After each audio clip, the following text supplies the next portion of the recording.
I'm Johnny Young Bosch, and you're listening to Three Black Geeks. Perfect. Knox.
Anime. It's Iria.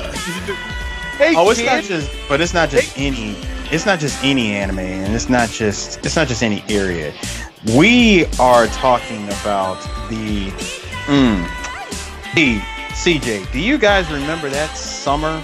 It was like late summer of 1998, where Sci-Fi Channel was running a whole week of quote unquote new anime. I will say this. All right, and I don't think we've never and really. This was one of them. I don't think we've never really went in depth on. I think when we last talked about this, it was when we were talking about Dominion Tame Police. But anime in the '90s, particularly when it came to the U.S. and stuff, it felt like it was on until anime started becoming mainstream.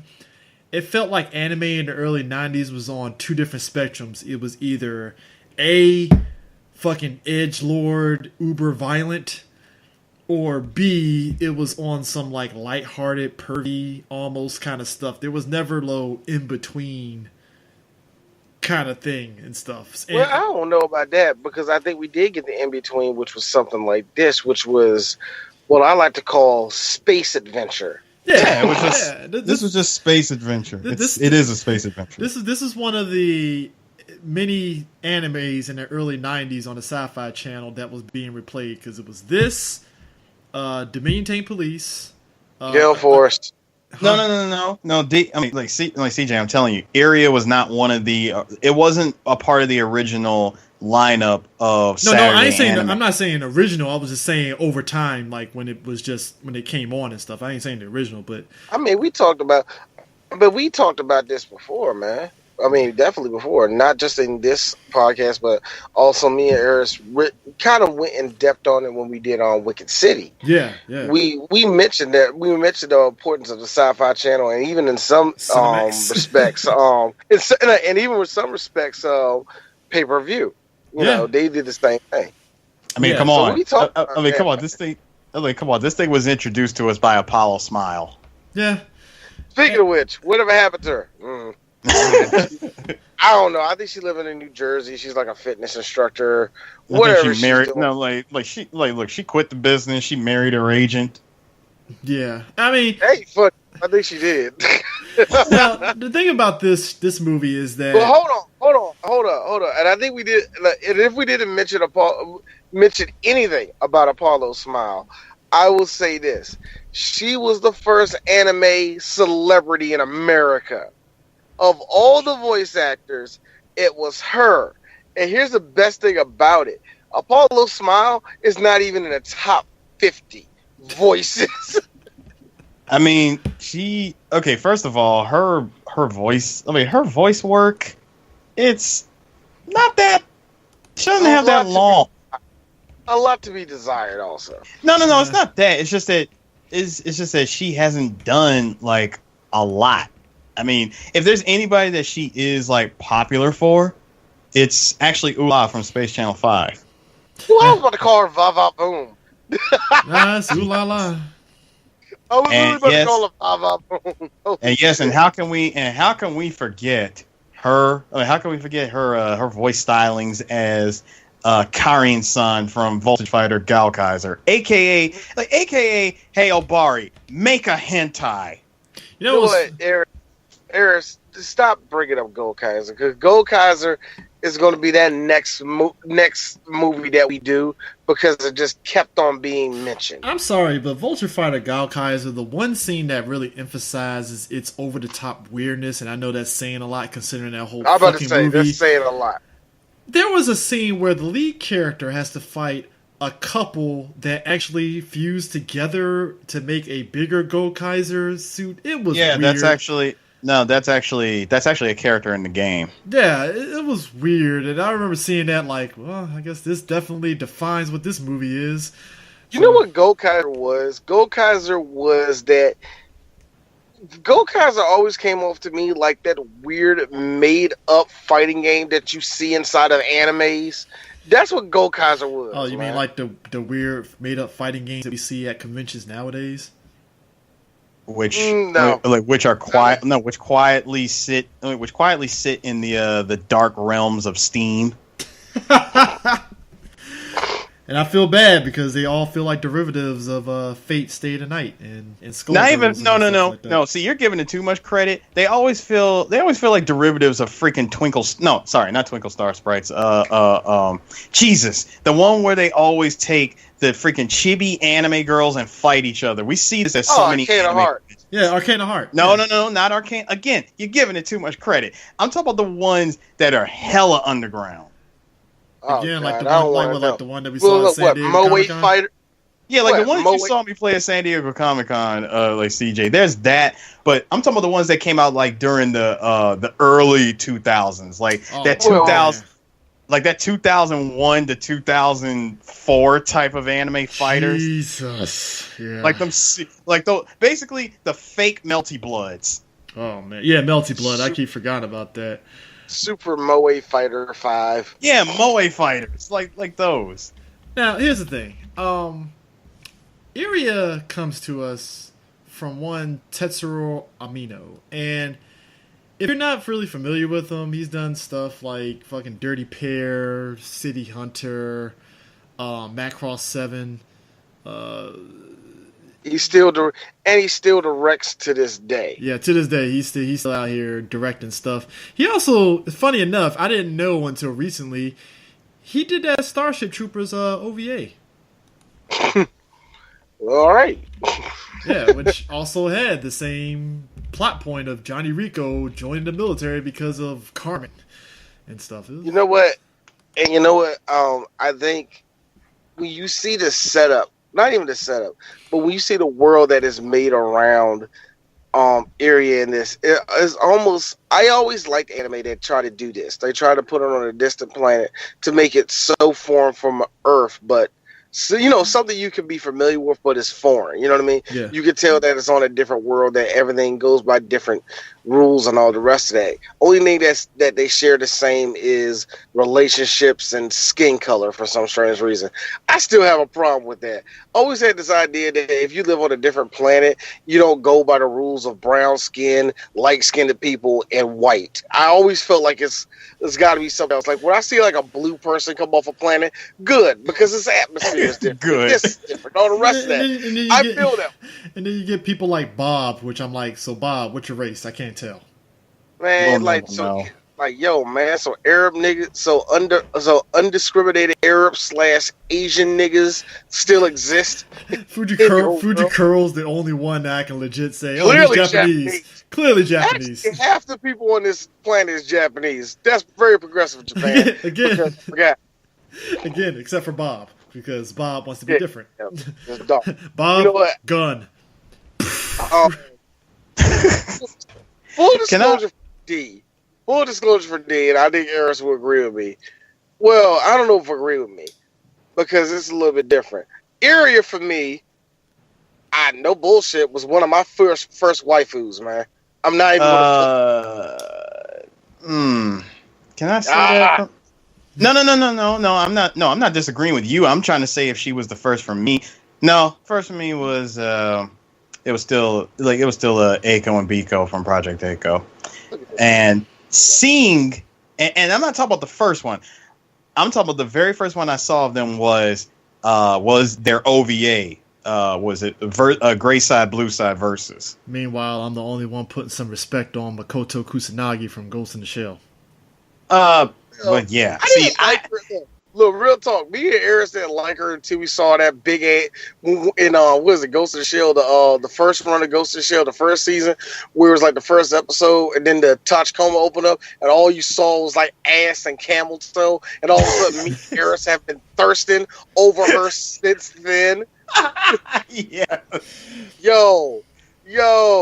Next thing you look, all you saw was Makoto in there, and then the thing opened up. Yo, where did Cherokee the ass show up? What fucking happened? Seriously.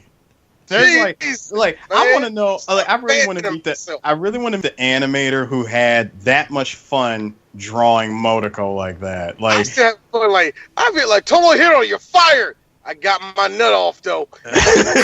I win.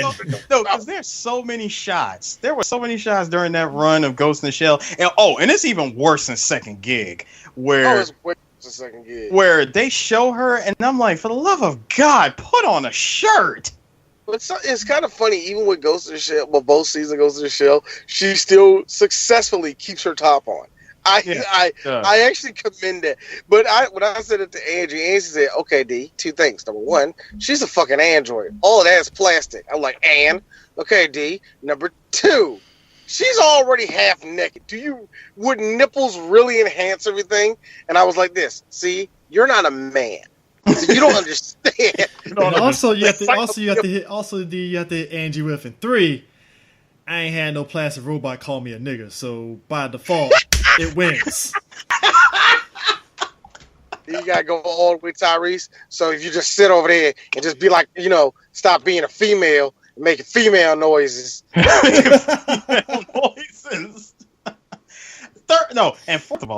Fourth of all, she may be look, it may be quote unquote plastic, but guess what? She is anatomically correct with functioning parts. I win. Here's my question. As she has stated to a homeboy that was staying with her, do you want to sleep with me? No. The fact he had to think about it. Look, little man made a good point because two things. Number one, oh my god, that is pedophilia. Number two, number two, the kid was smart. Look, I'm gonna be real with you, Miss Kusanagi. I don't know what to do with all that ass. I'll be disrespecting you, wasting your time. Now, here's the thing. Going back to Iria, though. This movie was in a weird place because, one, it was supposed to be a prequel to the live-action movie. But the problem is that when you watch the live-action movie, it contradicts stuff that happens in this movie. Well, that is what happens when you get a director who just says, hey, you remember all that other stuff?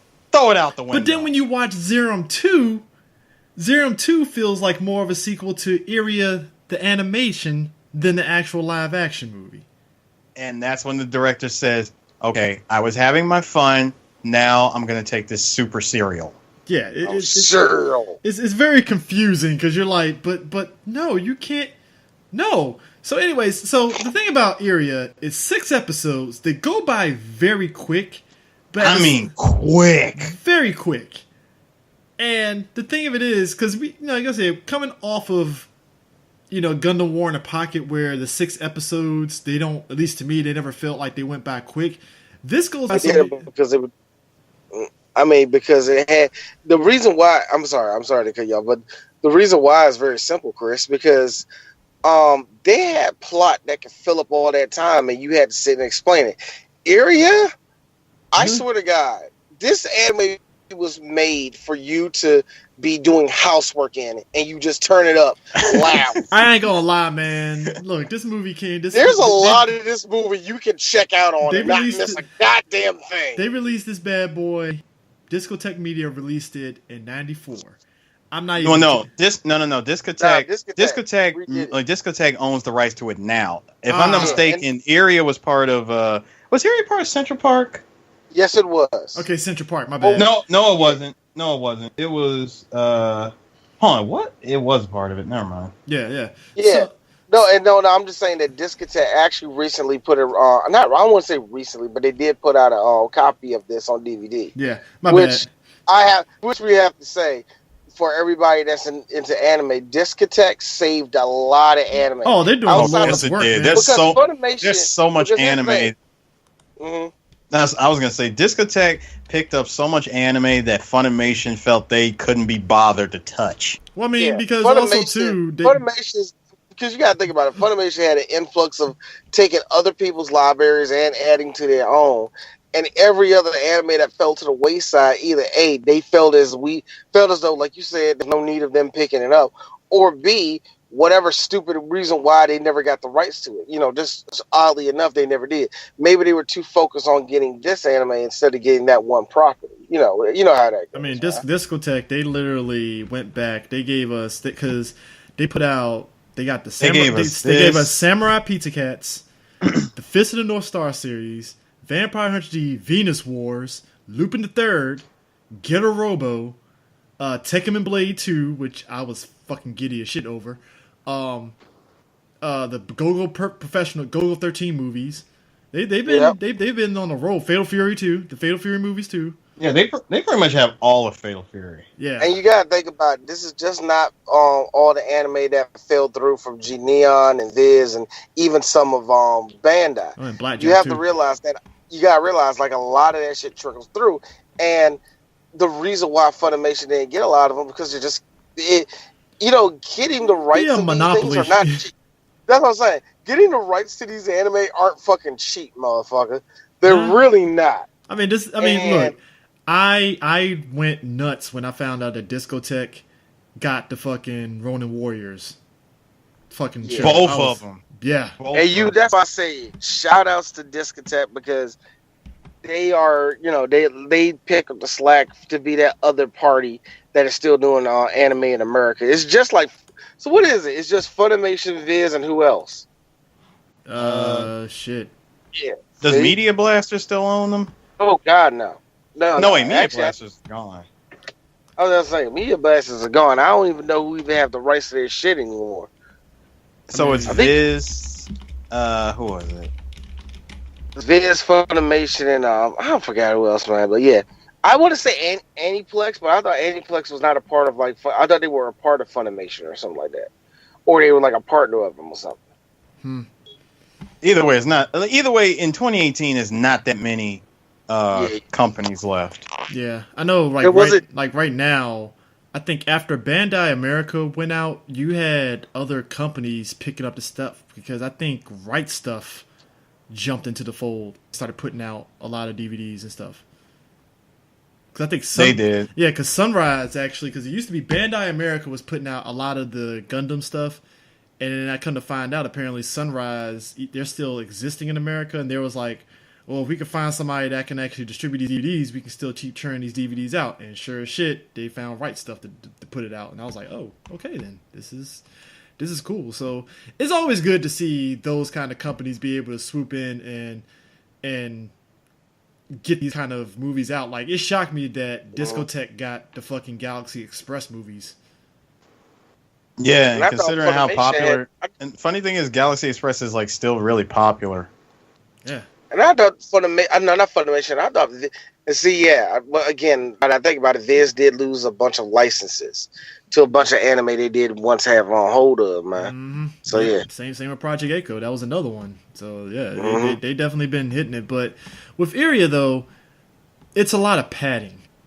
To the point to where instead of 6 episodes, they literally could have just made this a 3-episode OVA and been done. They could have. They really easily instead of 6, it really should have been just 3. And just to make it even more interesting, that when this came to Sci-Fi Channel, I remember Sci-Fi Channel billed it as Iria Zeiram the Animation, the movie. Yeah. they did. Even though you could tell this was an OVA upon watching it because of where it cuts off at. And you can tell that, man. And that's the thing. When I watched it, because I watched it thinking that this was a movie, and come to find out, it was an OVA. Yeah, because essentially the first time watching, I did. Because essentially the whole movie breaks down to this: the government created this bioweapon called Zeiram. They thought they could. Wait a minute, the government made it? I thought it was just one of those entities that was just there in space killing shit. Yeah. Zeiram was an entity that was basically initially killing things. The government thought they could control it. Couldn't, and during some governments that said, "Oh, Zeiram, you mean that hoax?" Yeah, and you got Iria, her brother, and Bob. They roll onto the ship and stuff. Bob, the only normal name, well, at least the most American name in this movie. Yeah, Bob. Yeah, because everything else is like these weird names, like Tidon Tippedale. Like, what the fuck? Yeah.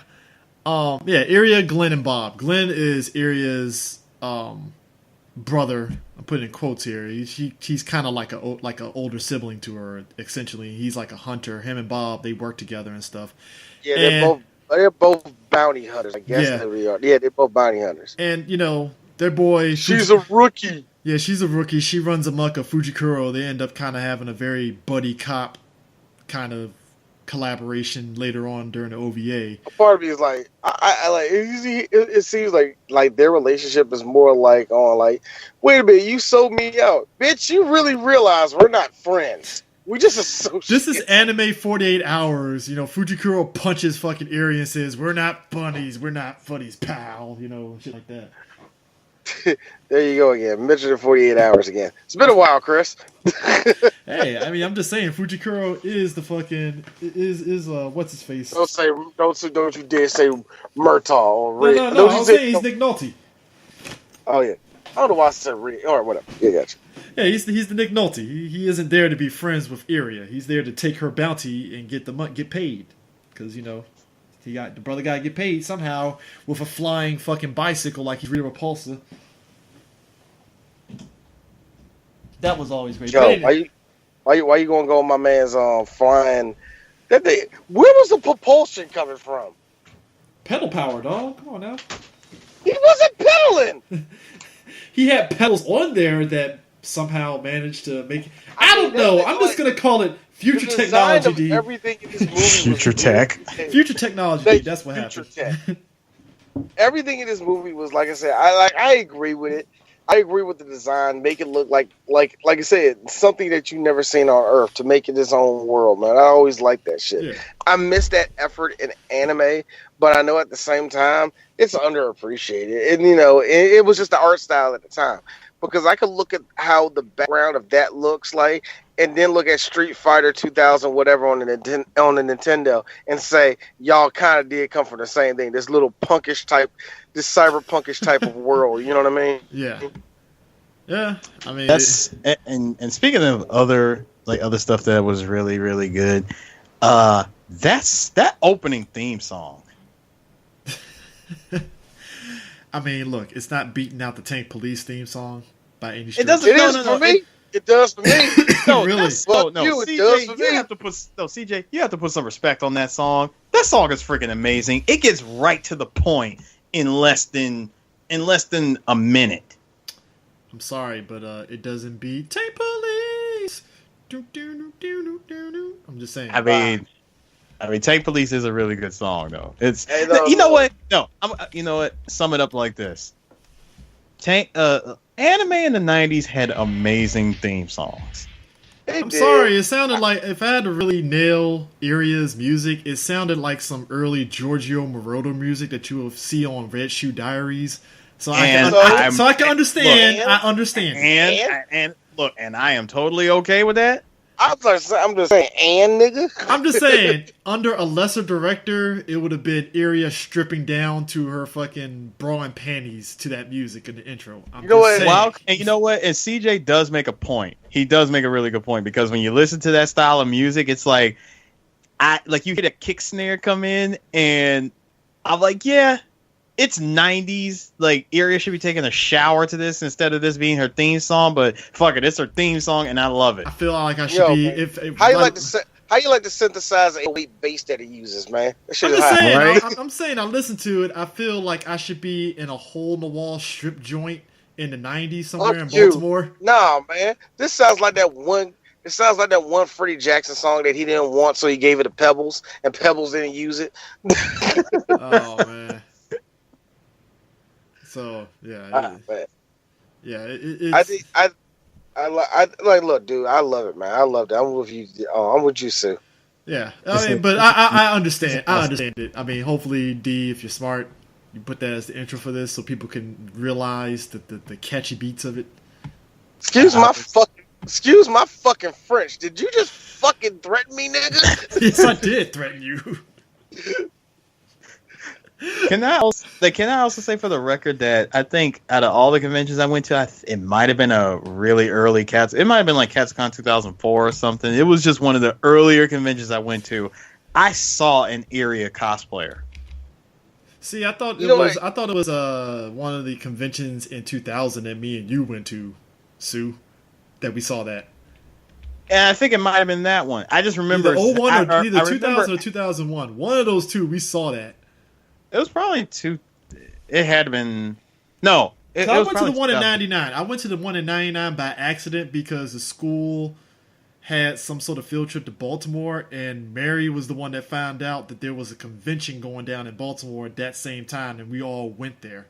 So no, see, I didn't go to that one. The very first time I went was 2003 for Otakon. Ah, okay. So yeah, we went to the very first one in '99. That was the one that Mary showed us, and I was like, oh shit, I need to go to this. Yeah, and I didn't. When you told me about it, I was, what the hell? I was mad as fuck. I was like, dude, I wish I could. I wish I'd have known about this. I'd have went. We didn't know. I didn't even know there was such thing as an anime convention. That shit was fucking. You tell me, a person that was already watching anime, there's a convention about this. I'm already losing my fucking mind. And let's also keep in mind. Me, a fucking weeb. Oh me, a fucking weeb. Where can I go to love anime? Also, let's keep in mind. Also, let's keep this in mind that this is 1999, and that was the very first Otakon. So I have to ask y'all this, since we're reminiscing on this, and this area is kind of the movie to do this. At what point did you kind of figure out you were a weeb and you had to kind of slap yourself on your hand and say, "Stop it"? This wouldn't be. Hold on. First of all, CJ, let's really be real here. This is back in the '90s where anime was still kind of underground and still barely scratching the surface to become mainstream. So but the term weeb. No, see, what I mean is the term weeb wasn't even a thing. Weeb really didn't become a thing until like 5 years ago. No, but I'm saying in terms of like acting that way with anime and just like, what's anime? Oh, what the fuck, no, that's what I'm saying. I thought that's what you meant, being enchanted with anime. Yeah. You want to know when for me? This doesn't, but yeah, it counts. I was I had ADV had a service on the early phones that could actually play videos. And Eris may remember I had a Sprint Uprise or some shit. Oh god, I do remember this. Upstage or something like that, and it did have like video services you can watch videos on. It was an early technology of what we see today. You know what I mean? Where you can pretty much pull up videos. But anyway, I had that service, and I was paying per anime to watch these movies. Now, watching certain movies and shows like what was it, Kino's Adventure? I think that's who it was. Like watching Kino's Journey. Kino's Journey Adventure. Good lord, most pretentious Kino's fucking Journey. show in existence. I liked it, even though I still don't get the fucking talking motorcycle. I was watching that. I watched Excel Saga. I was watching a bunch of stuff. It's when I got to fucking Evangelion.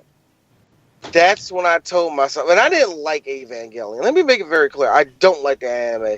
And if we ever do it, that's because enough of you motherfuckers told us that we have to do Evangelion. And you're not going to like what we're going to fucking say about it for 30 minutes. Oh, what? You thought it was going to be long? No, bitch. It's going to be short. They got their revenge, D, because, Mario Brothers won, but. Look. It's bad enough we're going to have to do that next. Look, anyway, like when I was sitting there trying to appreciate what I was watching, something on the side of me, something inside of me just erupted like, D,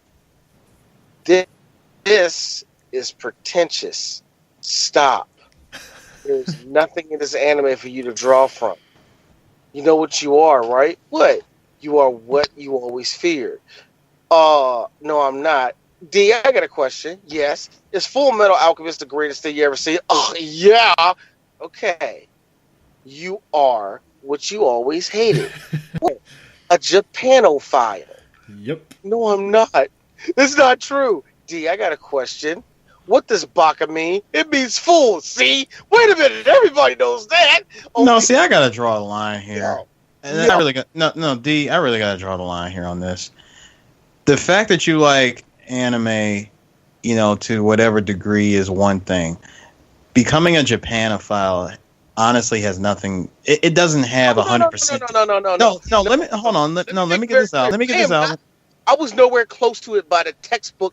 No, I know you're. No, I know you weren't. I'm saying it's just that you know when dudes overly act, like when you act a little bit too, like well, put it this way, where guys like, all right, chill out. Wait a minute, you can chill out with that gay shit.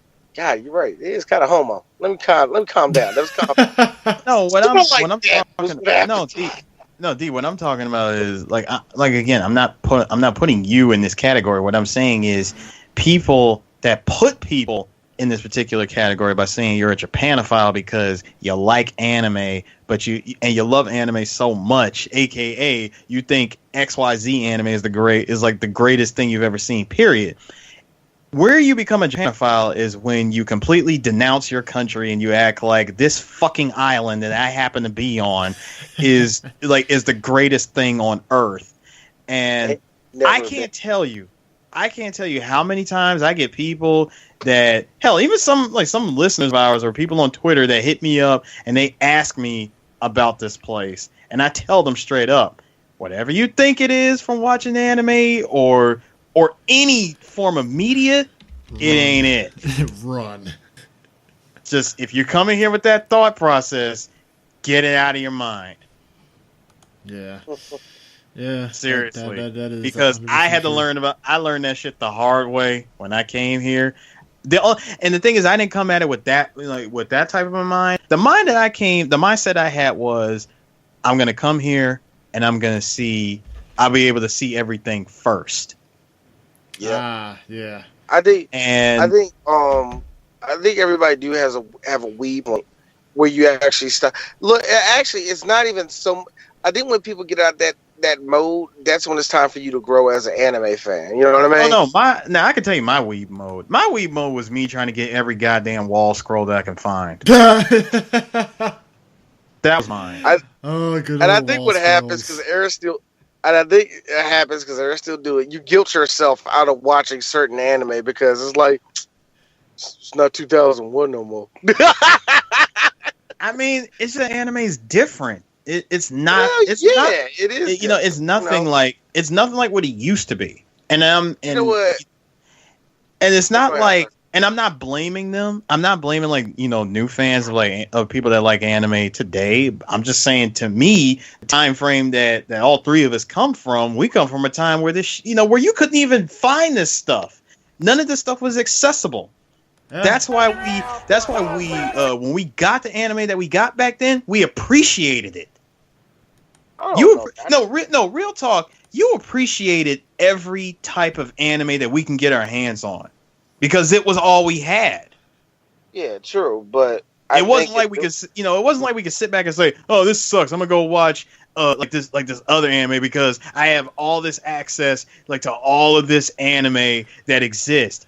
When that wasn't even the case. Yeah. Hell, you couldn't even go to you can go to Blockbuster. Shout outs to Blockbuster. You can go to Blockbuster and check out their anime section, and a lot of their anime section was shit that was either from Central Park Media or freaking Manga Entertainment, and to a lesser extent, Media Blasters. Yeah, I mean, shit changes, man. I think it's one of the gifts and a curse of animes that is more accessible now than it ever been before, and that's television in general. I think I think when I hear people like you, Eris, it reminds me of people who stopped watching wrestling because of the Attitude Era. Like, dog, 2001 ain't coming back. Like, everything has totally changed. That's sadly, and that's when it died too. And I think, and I'm fine with anybody having this idea of I can't watch it no more. But I think what it is like, anime was always shitty. Yeah, I mean, but that was the funny thing too. Like waifus were always kind of trash. Like real talk, nigga. Like real talk. We love Dragon Ball. That's one of the most paper thin plots of all time. Hey, Naruto fan, don't try to act superior. You're just as bad, bitch. So, I'm sorry, My Hero Academia. You are too, motherfucker. Are you really trying to get the fucking Academia hive on our ass, D? Are you really trying to get that I don't give a shit about them new ass niggas. I don't give a fuck about them. I don't need you, Cam. I don't need you, Cam. I don't give a fuck about these niggas. No, for real. I don't even care. I'm saying all shonen anime is trash. Let me make that very clear. Now that we got a platform on all this, and this is my fucking shout out to my girl, to our dearly departed Diva. Yes, Diva, all shonen anime are trash. When you really get down to it, they're the same fucking plot. You can't stop me. I'm the hero. I can do it. Yeah! You can play that. And any shonen anime, Luffy's the same way. Goku's the same way. Ichigo's the same way. Naruto's a motherfucking bitch. The point is this. All of them the same goddamn thing. So now you want to I get that. I get it. Like, if you're a person that hates shonen anime and you see all trash, so therefore anime is trash. Like, stop. It ain't that bad. Yeah. But now, do you want to know where? Where it's not trash? Space adventures, like Iria. Space adventures. Now here's the thing. Are Right? getting missed, though. Now here's the thing. They go out into space. They've come across Zeiram, and this is where they're trying to save the ship. No, they're trying to save a ship full of people who are all pretty much and terrified of this thing that's fucking killing, just massacring everybody on the ship. But here's the thing about this movie. It has the worst editing because how is it that Iria's brother freezes Zeiram and then cut to the next scene, it busted out and it's doing fucking Mr. fucking Hat from fucking James Bond and shit. Odd job. Odd job. The motherfucker thing comes alive and there's like a fucking alien style head that shoots out of it, man. It's very Japanese design, like the head of a snake type thing. You know what I mean? But here's the thing. They froze it and then it's not frozen. Did you not hear that thing has Super Cena mode built into its fucking bloodstream, man? I'm sorry. I am so sorry. I did not catch that. I really am sorry. They was saying that, and because Glenn or Gren, it matters. It's weird, but he was like, I think that's more, going off the Japanese version. But he was like, this thing is unstoppable. The rumors are true. Nothing kills him. So they knew that thing existed. They just weren't ready to fight that motherfucker. Now, here's the funny thing about that. Despite them not ready to see that nigga, they have every type of contingency plan type that they need, man. Do you remember they stopped over there? He threw all that shit on the ground. They were like spikes. I'm like, why would you... Throwing Home Alone traps and stuff. I'm like, really? That was straight up prep time, bruh. That was on. I'm like, they just knew they would have to use that later on, man. Home Alone traps, fucking. I was waiting for paint cans to get rolled out. I'm like, all right. I guess. And despite Iria herself being quote unquote apprentice rookie, whatever she is, she's fucking skilled like shit. Maybe because that she's just a natural, you know what I mean? Whatever. Yeah. And you can tell that she is through this whole anime. Pretty much, you can pretty much tell what's going to happen. The ship is ready to explode. They find I will call quote unquote politician. And he's like, nah, man, we got to keep Zeiram, man. Why you want to keep that thing? Nah, B, I'm about to make a whole lot of money on this motherfucker. If I can just understand what kills him, I got the shit. And I can harness it and make $1 billion. Doing what? Killing people? Maybe. Like, yo, man, it falls on stock evil corporation. That's what it falls on in this one, man. Yeah, I mean, and the thing is, Iria's brother sacrifices himself, and the ship blows Duh. up with Zerum on him. It was so duh when it happened because Bob takes a motherfucking takes a motherfucking bullet to the not a bullet. He got fucking he got Gut fucking shot kung loud. He got fucking kung loud right in the motherfucking torso. Sir, Kung Lao implies that you get fucking net snapped. Really? Kung Lao. No, that would be Shao Kahn. Yeah, you're right. Yeah, see, that's Shao Kahn. Actually, I thought Shao Kahn, if you get Shao Kahn, he hits you with a sledgehammer and you die for no reasons because you forgot to, like, I don't know, sign papers that you did some shit. I don't know, man. I don't know, man. Why did he kill Frank? I don't know, man. After MK9, when he fucking got your neck snap fucking Kung Lao out of nowhere, I was like, well, I guess it's his signature move now. Yep. I'm sorry, that had to be the most fucked up death ever. It's like, oh, Kung Lao one more. Ah, shit. Fuck. Next snap. You know what? Which version of Kung Lao? Because I didn't realize that there was like 50 Kung Laos. I think this Kung Lao was Liu Kang's brother, essentially, not the descendant from years ago. Liu! Yeah, this is the one that fought alongside Liu Kang in Mortal Kombat canon, essentially. Right, cool. So But yeah, but it blows up, and then surprise, you knew he was surprise. going to die with it. But you knew he was going to die with the ship because he was all like Survive. Like Iria, this way and go ahead unless we're gonna unleash the nukes, and these nukes are pretty much those little flying things in Mega Man 3. Like they got their own, like they actually come in on their own little propellers and everything. Yeah, and they just shoot out smoke and because the future, guys, the future. Future, thank you. But you get everybody off the ship. He tells the area you got to go. Don't you love how Grin straight up lied to her and said, "Like Grin, what about you? I'm gonna get off on the ship that's that's on the top floor. Don't worry about me. You just get out of here." Then you see hold on. Then you see the Bishonen in his face. Take care of yourself. It's like, take care of yourself, and be careful from now on. Yeah. Closes the door, blows everything up. And here's the thing. At this point, the movie decides meandering time because Iria, you might as well say, Iria goes on a vacation. Yeah, she does. Yeah, she does. Where me and Eris get our favorite thing in this whole movie. A part of a favorite thing in the whole movie. Some of her cleavage, not all of it, just some. Not even some. It was more like a peek and what could be cleavage, because she still got on that bodysuit, and all she did was just unzip like the top half of it, just because she's floating around in space she's floating around in a section of space where it's extremely hot. Yeah. I'm sorry. What? Yeah, doesn't that? Yeah, it makes no sense. I know. Come here, Mr. Tyson. Yes. How does that work? It can't. Well, no. Actually, yes. But the rays have to be bouncing off the planet for that to happen. But even if that's look, nigga, we can't afford you right now. Just clearly we don't have the money for it.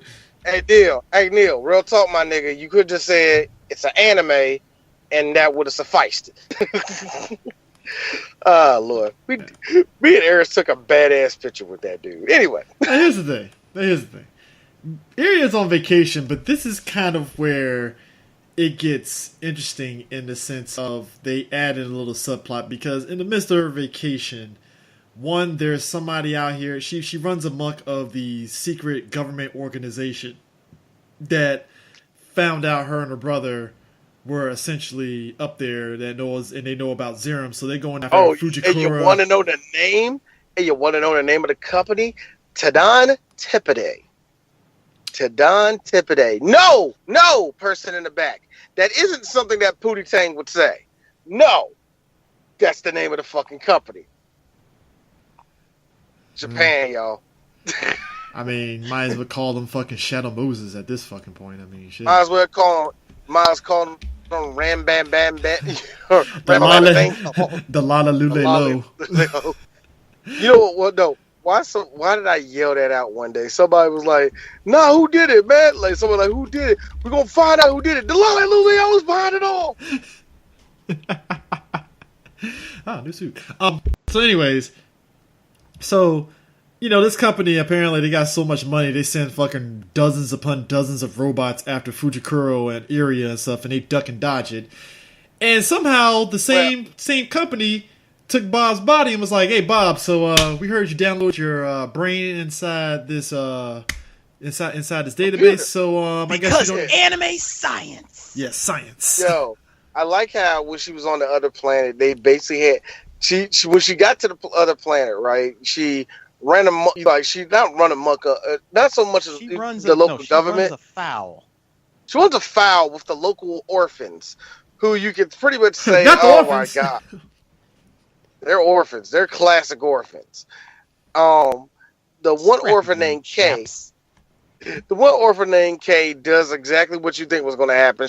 He falls on top of look, it's a girl. It is so obvious that it's a fucking girl. That like 3 episodes later, it's like when Fujikuro, not Fujikuro, yeah, it was Fujikuro who said it. Yeah. He's like, yeah. I know a girl when I smell one.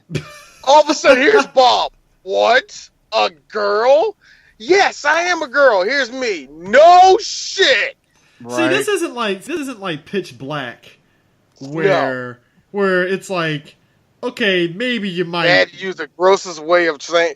They had to go like, yeah, I can smell it by her menstrual cycle. Creepy.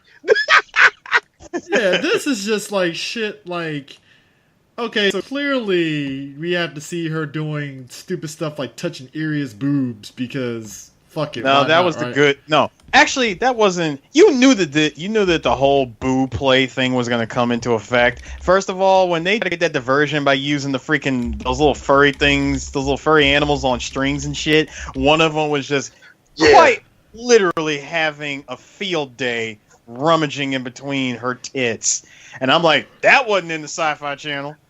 Oh, yeah, it really wasn't. I was sitting there like this.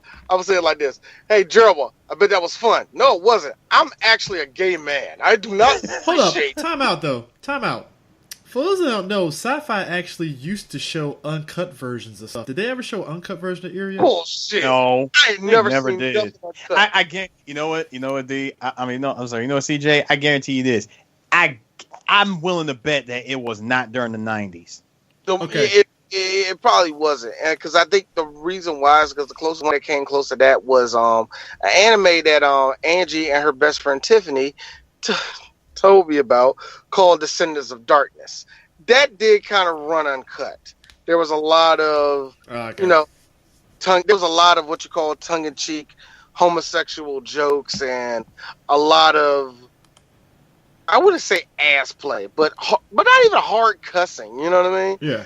I guess that was uncut, but that was in the 2000s. Yeah. So even with this anime, even with Iria, with all the stuff that they have in it, they still cut out stuff on the Sci-Fi Channel. Yeah, I mean, and the thing of it is, it's like when we find out Bob is like, basically an AI now and stuff. Hold on, you're skipping it though, dog. The best part about her being on that little planet with all those orphans is Zeiram follows her there. So she does all this shit to she actually gets there. No. For a girl for a chick that only started fighting this nigga a day ago, she finds out how to get this motherfucker. She not only freezes Zeiram, but throws that shit in the front door of the local government. And the local government is like, yo! This bitch. But you also forget too is that there's rumors that Iria's brother is still alive at the same time. Not rumors. More so that she when she was fighting, her comm went off and it was her brother calling her.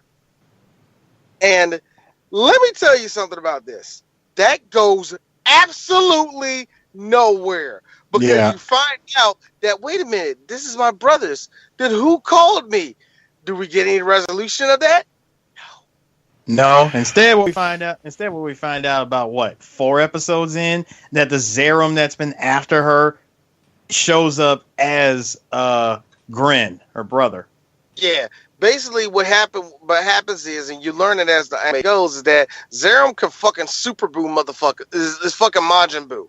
So he can just absorb. I was thinking more Venom because they did say that Zeiram is an organism that requires like other living organisms in order to survive.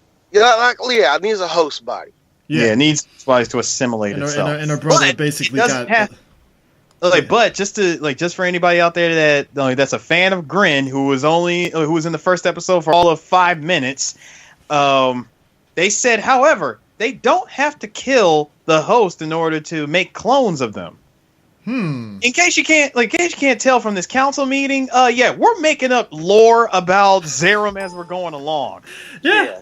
And that's the thing too. It's like it's wild as hell because like in the live action movie, it's like, okay, so Zeiram is this creature that's can just do whatever. He's Super Senna mode activated, essentially. That's all it really fucking is. And the thing is, once the government starts talking about, oh yeah, we wanted to control Zeiram, I'm like, in what world in history has the government ever successfully controlled something that they never had a hand in the first place?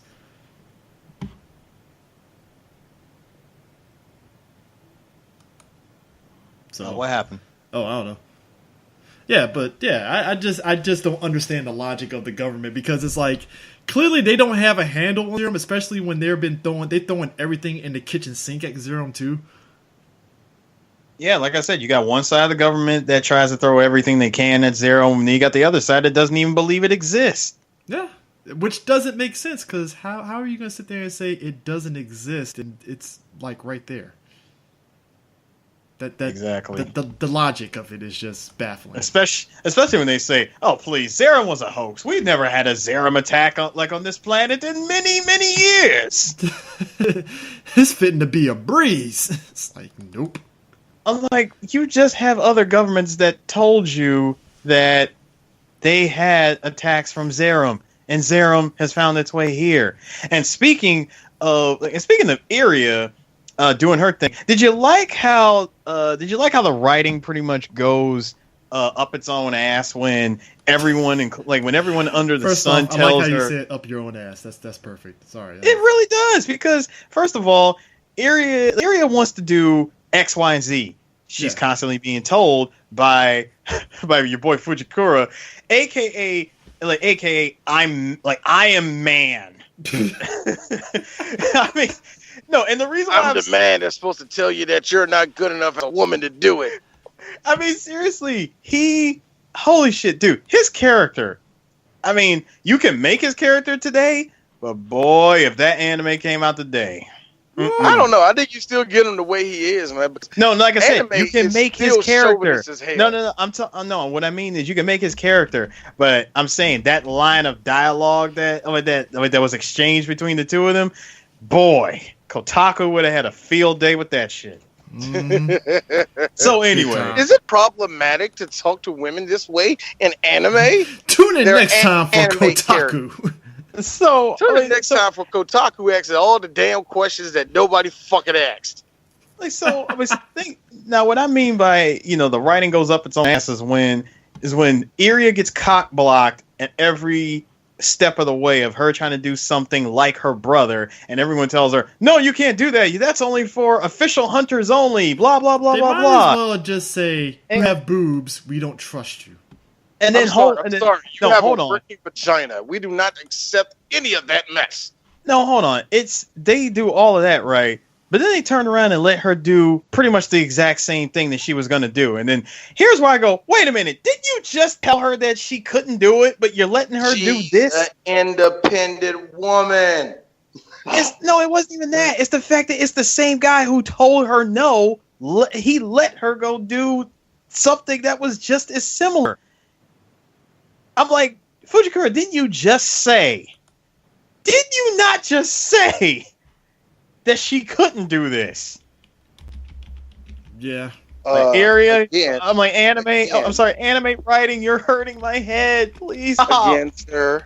Again, sir, she is a strong black woman, and she will not be tied down to your conformity of fucking, normal screenwriting.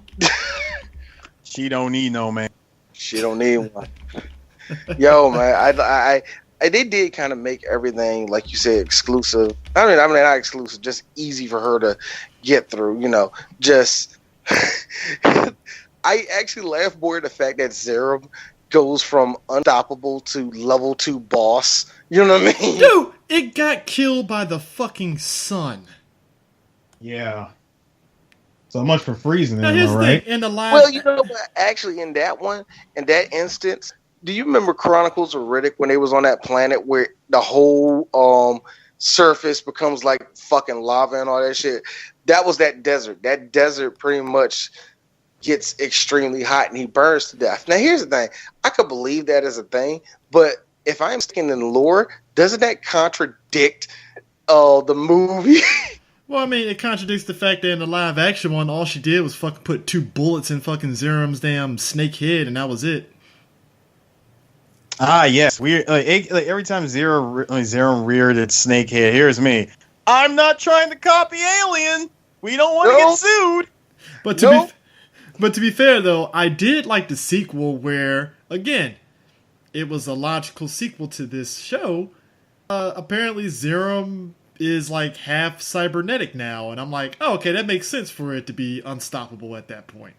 But still, Man, I remember it very well from C-Lab 2020, where Marco was killed by this weird creature on board.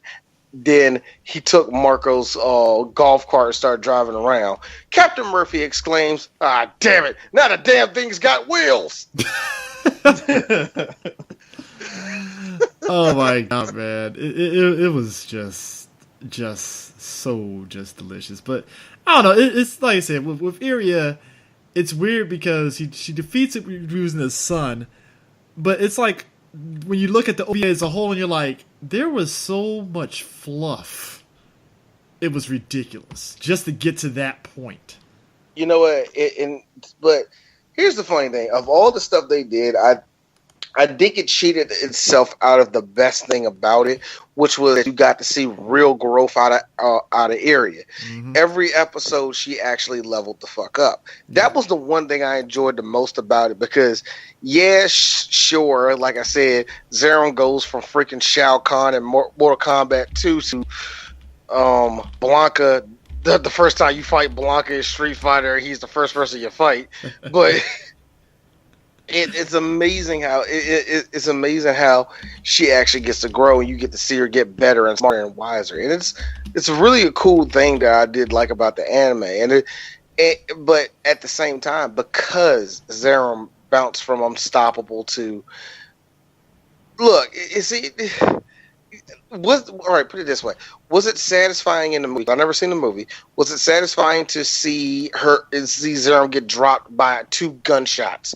Or was it better that you got to see Iria actually slice the thing's head in half and then step on the head like a fucking cigarette butt?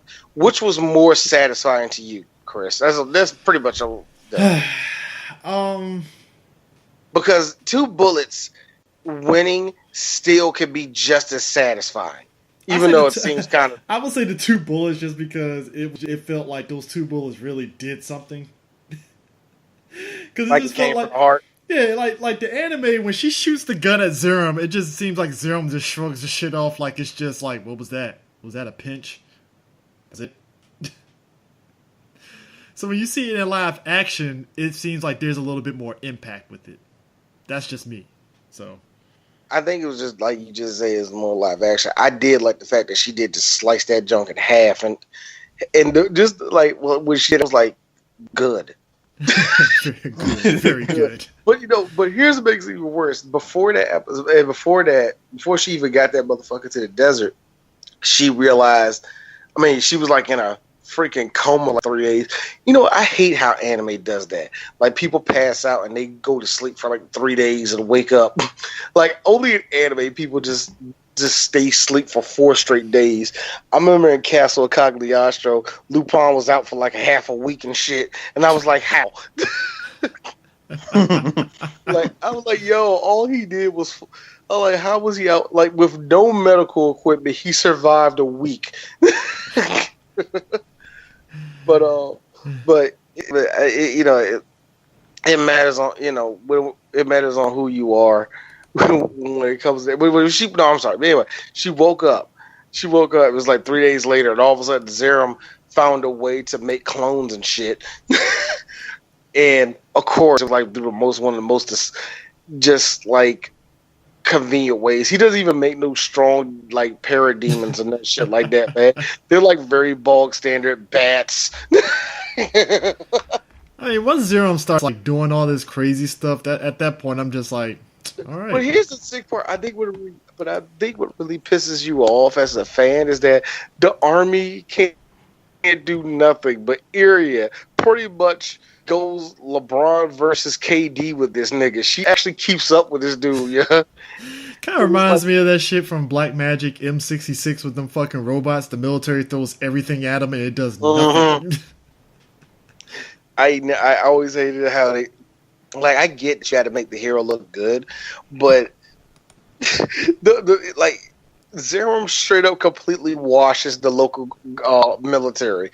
But here comes 84-pound Iria, big dogging it with a shotgun. A lot of 2-day to retirement fellas on that team, huh? Motherfucker, man. Like Operation Get Behind the Darkies would happen. Speaking of 2 days to retirement, how about your boy? What's his name? With the little kid. I was just about to. Yeah, Komi Masa. Kobe Masa. I knew Kobe Masa was dead, man. This is all like, yo, man, why? I don't know. It wasn't me, or did he remind you of Eddie off of Ed and Eddie? I don't know why. A little bit. Like, we got a damn today, guys. Oh, man. He did remind me a little bit of it. Like, yo, and then, look, I like how Kim and Kay had a pretty good relationship, and I thought to myself, because of what you learn later on, is like, Kobe Masa don't die. Kay, I like to say you're her best friend, and you need to quit lying to the world. We know you're a girl. Stop doing it. your mother ain't shit. Like Kay. No, actually, it's actually one last thing, Kay. Wearing big clothes does not hide the fact that you're a girl. That's his death. That's his death roar. Yeah. He does get buried on mice. Yeah, that is true. Yeah. That is true. You know, they might as well. Was that their way of saying we're not going to say Mars, but we will say it's something else? I know. Actually, I think it's a distant planet, far, far away. That's the one that I always like. The reason why I like Space Dandy is because it reminds me of anime. But it reminds me of anime when they do space shows. Anyway, you have a bigger, you have more of a chance to be creative and to make up different worlds and all that. Good example, like in Space Dandy, this motherfucker fell in love with a heart in a glass case. A heart in a glass case. And I'm not talking like a human heart. I'm talking like a cartoonish heart in a glass case. Yes. And apparently fucked it too, but I don't know Space Dandy like that to really get into it. It's just like, yo, you get to have that creativity. Come on, we saw that in Cowboy Bebop, where it's like, fuck it, go for it, man. I liked it. I always like how you try to make it like a different planet and shit like that. So it was cool. It was cool to me, man. I just think it's like 3 galaxies over. Like it's still like in the Andromeda system, but what the fuck is that? Yeah, but yeah, that's Iria in a nutshell. I mean, there's really nothing else to go on. The only thing that's really upsetting about it. Oh, right. I was like, who did it? I didn't. Anyway, the only thing that's upsetting about it is the fact that going from this was actually one of my favorite animes to watch when I really started getting the anime around that time, like 99 and all that. Like all of us, really. I think we were part of that second generation of anime fans between 97 and like 2002. We were a part of that fucking rush. You know what I mean? So I think it was one of my favorites to look at. But the problem was, which I think we find out about a lot of a lot of OVAs, even movies that we watch, they're pretty underwhelming. And what made them so big was the fact that, what Eric said, is that it was something that we never seen before, and we cherished it. And I get that, and this is kind of real, Eric. I get how you feel when it comes to anime, because I was like you about 2013. Yeah. You and I were actually the same way.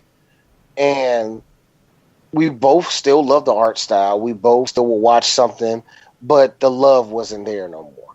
And even though I watched more anime than I did probably like 4 years ago, I still get it. You know what I mean? Yeah. I still get it. At this point for me, because I'm in anime is trash, meaning that everything is trash. So just love your trash for what it is, because embrace it. Embrace it, because I embrace it because I get like I hate bringing her up again. I don't want to bring her up again like that, but I remember telling that to Diva. Even when you find trash, even if it's trash, if it's your trash, love it. And I remember her saying that to me about Bleach, like, I ain't going to judge, you love this shit. And I remember I told her every Christmas, me personally, I watch the Haruhi Suzumiya movie where she goes missing. It's a Christmas movie. I love it. It's not, I can't get Chris Eric to watch it. Sorry about that. Very clear. You can't get me to watch what? The Haruhi Suzumiya movie. Look, I'm willing to give it a chance. I'm willing to give it a chance to check it out. Look, you gotta like the series. You see what I'm saying here? Like, okay. I look like this, but put it this way: I know I can't get y'all guys to like it, but if you want to know real talk, I love it. I absolutely love it. And I was thinking to myself, you want to watch something like that, then I want to watch something that's kind of highbrow and, you know, makes me think and all that. And actually, there is Ghost in the Shell. I love watching Ghost in the Shell. But then again, I like anime titties, so Kill la Kill has my shit. I love Kill la Kill, and Kill la Kill made me love anime again. So, but I get that disconnect. It's not, you're no longer man going to the moon for the first time. You know what I mean? It's just there. It's the same shit. We seen the same anime boob joke how many times, guys? Yeah. How many times have we seen one too many? How many times have we seen the joke of, oh, my breasts are small and yours are gigantic? How many times have we seen that? Every harem anime. Oh my god. How many times have we seen this world is dark and full of nothing? It's time to destroy it all. Edgelord anime. Perfect. Edgelord anime. And look, we talked about a famous edgelord at the beginning of this fucking month. Sephiroth. People jerk off to that. Like, Sephiroth is not a good guy, you guys. What are we talking about? You see what I'm saying? We seen it all.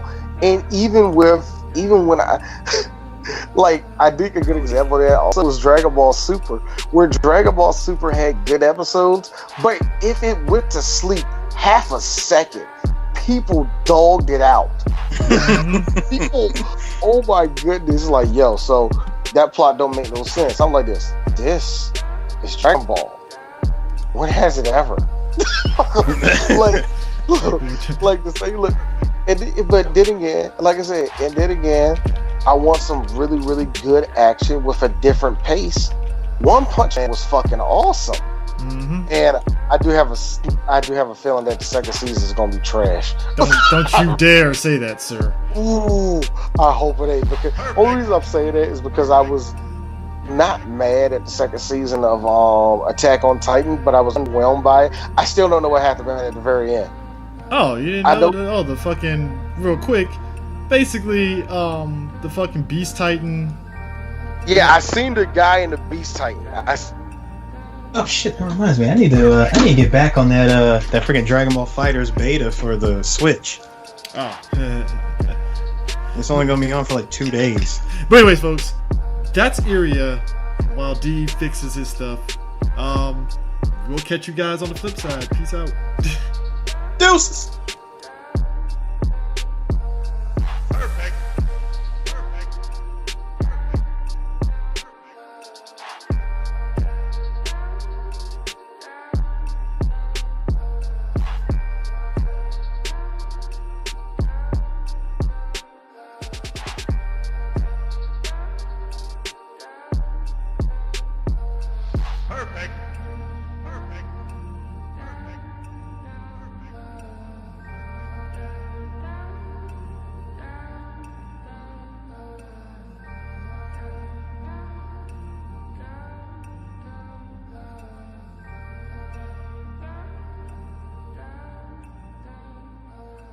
Perfect.